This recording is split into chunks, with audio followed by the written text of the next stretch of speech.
Israel ಪ್ರಧಾನಿ Netanyahu ಅವರ ನೀತಿಗಳ ವಿರುದ್ಧ ಇಸ್ರೇಲಿನ ಒಳಗಡೆ ಭಾರೀ ವಿರೋಧದ ಧ್ವನಿ ಮೊಳಗಿದೆ. ಆಕ್ರಮಿತ ಪಶ್ಚಿಮ ದಂಡೆಯಲ್ಲಿ ಫೆಲಸ್ತೀನಿಯರ ವಿರುದ್ಧ ಇಸ್ರೇಲಿನ ಯಹೂದಿಯರು ನಡೆಸುತ್ತಿರುವ ಕ್ರೌರ್ಯಕ್ಕೆ ಭಾರೀ ದೊಡ್ಡ ವಿರೋಧ ವ್ಯಕ್ತವಾಗಿದೆ. ಯಹೂದಿ ಆಗಿರುವುದಕ್ಕೆ ನನಗೆ ನಾಚಿಕೆ ಆಗ್ತಾ ಇದೆ ಎಂದು ಹೇಳುವ ಮೂಲಕ ಇಸ್ರೇಲ್ನ ಆಕ್ರಮಣಕಾರಿ ಧೋರಣೆಗೆ ಭಾರೀ ದೊಡ್ಡ ಪ್ರತಿರೋಧವನ್ನು ಒಡ್ಡಿದವರು ಬೇರಾರೂ ಅಲ್ಲ, ಇಸ್ರೇಲಿನ ಗುಪ್ತಚರ ಸಂಸ್ಥೆ ಮೊಸಾದ್ನ ಮಾಜಿ ಅಧ್ಯಕ್ಷ ತಮೀರ್ ಪಾರ್ದೋ.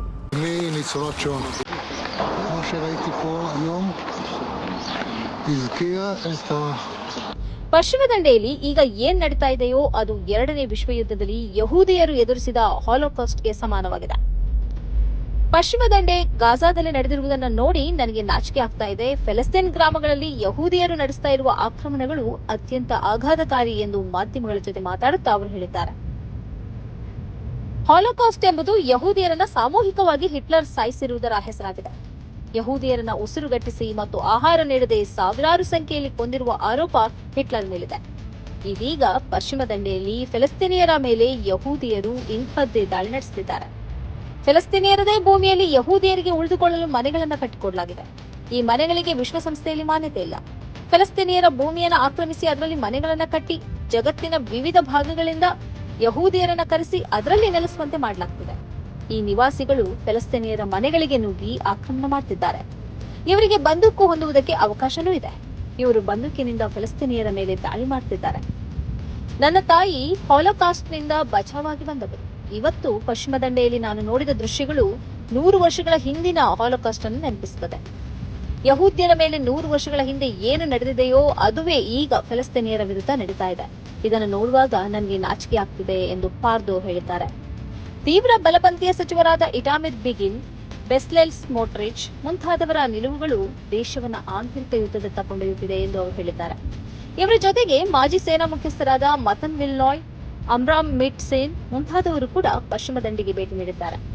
2023 ಅಕ್ಟೋಬರ್ನಿಂದ ಪಶ್ಚಿಮ ದಂಡೆಯಲ್ಲಿ ಇಸ್ರೇಲಿ ಸೈನಿಕರು ಮತ್ತು ಸ್ಥಳೀಯ ಯಹೂದಿಯರ ಆಕ್ರಮಣದಲ್ಲಿ 1154 ಫೆಲಸ್ತೀನಿಯರು ಹತ್ಯೆಗೀಡಾಗಿರುವುದಾಗಿ ಅಧಿಕೃತ ಮಾಹಿತಿಗಳು ತಿಳಿಸುತ್ತವೆ. ಅಂತಾರಾಷ್ಟ್ರೀಯ ನಿಯಮಗಳನ್ನೆಲ್ಲ ತಿರಸ್ಕರಿಸಿ 7,50,000 ಯಹೂದಿ ವಲಸಿಗರನ್ನ ಪಶ್ಚಿಮ ದಂಡೆಯಲ್ಲಿ ವಿವಿಧ ಮನೆಗಳನ್ನ ನಿರ್ಮಿಸಿ ನೆಲೆಗೊಳಿಸಲಾಗಿದೆ. ಇಲ್ಲಿ ವಾಸಿಸುವ ಯಹೂದ್ಯರು ಫೆಲಸ್ತೀನಿಯರನ್ನ ಬೆದರಿಸುತ್ತಿದ್ದಾರೆ. ಅವರ ಮನೆ ಮತ್ತು ಭೂಮಿಯ ಮೇಲೆ ದಾಳಿ ಮಾಡ್ತಾ ಇದ್ದಾರೆ.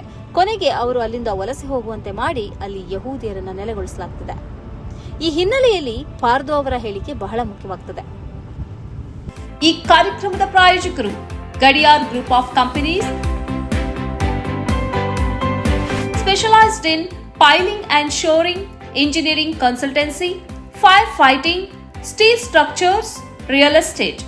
Office, SIT Tower, Silicon Oasis, Dubai, UAE.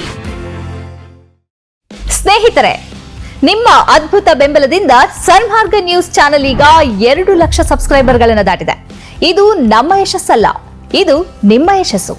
ನಮ್ಮ ಮುಂದಿನ ಗುರಿ 4 ಲಕ್ಷ. ಇದು ಕಷ್ಟವಲ್ಲ. ನೀವು ಮಾಡಬೇಕಾದದ್ದು ಸಿಂಪಲ್. ನೀವು ಸನ್ಮಾರ್ಗ ನ್ಯೂಸ್ ಚಾನೆಲ್ ವಿಡಿಯೋವನ್ನ ನಿಮ್ಮ ಸ್ನೇಹಿತರಿಗೆ, ಕುಟುಂಬದವರೊಂದಿಗೆ ಹಂಚಿಕೊಳ್ಳಿ ಮತ್ತು ಅವರಲ್ಲೂ ಸಬ್ಸ್ಕ್ರೈಬ್ ಮಾಡಲು ಹೇಳಿ. ನೀವು ಶಕ್ತಿಯನ್ನು ಕೊಡಿ, ನಾವು ನಿಖರ ಸುದ್ದಿ ಕೊಡ್ತೇವೆ. ಧನ್ಯವಾದಗಳು.